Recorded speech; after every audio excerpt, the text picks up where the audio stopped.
दोस्तों आज की वीडियो में हम जानेंगे कि यम का दीपक हमें किस दिन निकालना चाहिए। यम का दीपक निकालने का क्या विधि होता है, क्या क्या चीज़ें सामग्री लगती है यम का दीपक निकालने के लिए। यम का दीपक में हमें किस दिशा में और किस दिशा की ओर निकालना चाहिए, कब निकालना चाहिए और दिवाली के दिन निकालें या फिर दिवाली से पहले निकालना चाहिए। तो इन्हीं सारी महत्वपूर्ण बातों को जानेंगे। तो चलिए दोस्तों वीडियो को शुरू करते हैं और देख लेते हैं सारी जानकारी को, ठीक है। तो देखिए दोस्तों मैंने कुछ सामग्री इकट्ठा की है, जैसे कि आप सभी देख सकते हैं। दोस्तों सबसे पहले तो हमें यम का दीपक कब निकालना चाहिए, तो देखिए दोस्तों यम का दीपक हमें दिवाली से एक दिन पहले निकालना चाहिए, ठीक है। तो हम सबसे पहले अब सामग्री देख लेते हैं, उसके बाद हम बाकी जानकारी को जानेंगे। तो देखिए दोस्तों हमें सबसे पहले चाहिए एक कोई भी पुराना दिया, ठीक है। आप किसी भी प्रकार का दीपक ले सकते हैं, पर पुराना होना चाहिए, बिल्कुल नया नहीं होना चाहिए, ठीक है। तो आप ये दीपक ले लें। हमें कुछ अनाज की ज़रूरत पड़ती है, कुछ यानी कि 5 प्रकार का अनाज की ज़रूरत पड़ती है यम का दीपक निकालने के लिए, ठीक है। दोस्तों हमारे तरफ 5 प्रकार का अनाज डाल के उसके बाद यम का दीपक निकाला जाता है। आपके इधर जिस तरह से भी निकाला जाता है आप उस तरह से यम का दीपक निकाल सकते हैं, ठीक है। तो मैंने यहाँ पे पहले अनाज के तौर पे गेहूँ लिया है, अनाज जो है गेहूँ लिया है। दूसरा जो है काबुली चना लिया है, और काबुली चने की जगह आप काले वाले चने भी ले सकते हैं। यहाँ पे मैंने जौ थोड़े से लिए हैं। 5 प्रकार का अनाज हमें लेना है। और इसके बाद हमें जो है साबुत मूंग, मैंने हरा साबुत मूंग लिया है। आप जो दाल वाली मूंग आती है, मतलब 2 टुकड़ा, वो वाला ना लें, ठीक है। इसके बाद जो है हमने धान लिया है, ठीक है। अब देखिए दोस्तों यहाँ पे आपको धान ही लेना है, आपको चावल नहीं लेना है, ठीक है। क्योंकि धान अनाज होता है, मुख्य अनाज जो है वो धान होता है, चावल नहीं, ठीक है।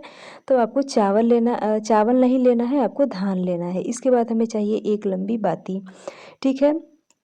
और इसको प्रज्वलित करने के लिए हमें चाहिए दीपक, ठीक है। तो सबसे पहले हम एक एक करके सारे अनाज को दीपक में डाल लेते हैं। उसके बाद जो है हम उसमें तेल डालेंगे। तो तेल आप सरसों का तेल का ही मतलब यम का दीपक जो है वो सरसों के तेल से ही निकाला जाता है, घी या फिर तिल के तेल से नहीं निकाला जाता है। और जैसे हमारे इधर होता है वैसे मैं आपको बता रही हूँ। अगर आपके घर पे घी से यम का दीपक निकाला जाता है तो आप घी से भी निकाल सकते हैं, लेकिन हमारी तरफ जो है सरसों के तेल से ही निकाला जाता है यम का दीपक, ठीक है। तो मैं यहाँ पे अभी नहीं डाल रही हूँ क्योंकि मुझे अभी प्रज्वलित नहीं करना है। मैं वीडियो में बस समझा रही हूँ आपको।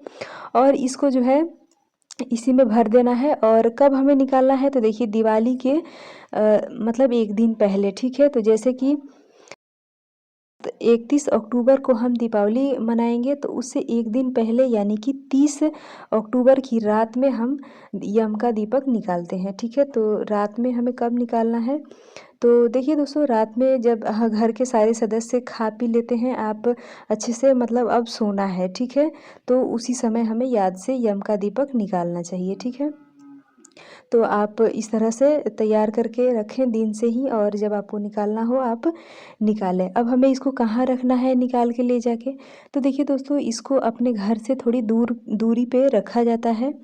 और पुराने ज़माने में जो है इसको गोबर के ढेर पे, ठीक है, क्योंकि पहले के ज़माने में मवेशियों को, गाय इत्यादि को पाला जाता था, तो उसका जो है गोबर इकट्ठा होता था, तो गोबर पे ही निकाला जाता था, मतलब जो इकट्ठा किया जाता है, ठीक है। तो उस पे निकाला जाता था, ठीक है। अब जो है शहरों में अब इस तरह का गोबर का ढेर हमें नहीं देखने को मिलता है, तो हम कहाँ रखेंगे। तो देखिए दोस्तों हम जो है घर से बाहर कहीं भी रख देंगे, सिर्फ आपको दिशा का ध्यान रखना है कि हमें किस दिशा में इसको रखना है। क्योंकि ये जो दीपक है इसका नाम ही है यम का दीपक, और हम सभी को पता है कि यम देवता की जो दिशा होती है वो दक्षिण दिशा होती है। तो हमें इस दीपक को दक्षिण दिशा में ले जाकर और दक्षिण की तरफ मुँह करके रख देना है, ठीक है। तो आप जहाँ भी रहते हैं वहाँ आप जो है सही दिशा को ध्यान में रखते हुए, और इसको आप दक्षिण दिशा की ओर अपने घर के बाहर रख सकते हैं, ठीक है। तो ये है पूरी विधि यम का दीपक हमें कैसे निकालना चाहिए। आशा करती हूँ कि ये जानकारी आपको अच्छी लगी होगी।